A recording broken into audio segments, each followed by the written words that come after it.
আসসালামু আলাইকুম সুপ্রিয় শিক্ষার্থী, আজকে ক্লাসে সবাইকে স্বাগত জানাচ্ছি। আজকে আমরা কয়েকটা প্রশ্ন সলভ করব। দেখো, আমরা দেখতে পাচ্ছি যে 7/15 এটাকে শতকরা প্রকাশ করো। তো শতকরাটা কি, এটা আমাদেরকে প্রথমে জানতে হবে। শতকরা হচ্ছে এমন একটি ভগ্নাংশ যার হর সবসময় 100, ঠিক আছে, যার ডিনোমিনেটর সবসময় 100 থাকবে, অর্থাৎ হরের ইংরেজি হচ্ছে কি ডিনোমিনেটর, ঠিক আছে। তাহলে আমরা লিখি এখানে 7/15। তাহলে এটাকেও আমরা হচ্ছে 100 দ্বারা গুণ করি, এটাকেও আমরা 100 দ্বারা গুণ করি, অর্থাৎ উভয় পক্ষকে আমরা 100 দ্বারা গুণ করলাম।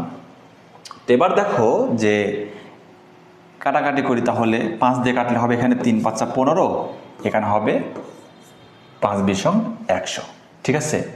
তার মানে আমরা কি পেলাম? আমরা পেলাম হচ্ছে 140 / 3।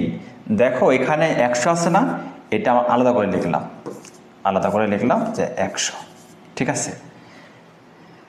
তাহলে আমরা যদি এখন 140কে আমরা যদি 3 দ্বারা ভাগ করি, কি হবে? 3 × 4 = 12, এখানে হবে 2, এখানে হবে 0, ঠিক আছে। তাহলে 3 × 6 = 18, এখানে হচ্ছে 2, এখানে 0 নিলাম, এখানে আবার 6, এখানে 18, এখানে 2, মানে এরকম চলতে থাকবে, ঠিক আছে।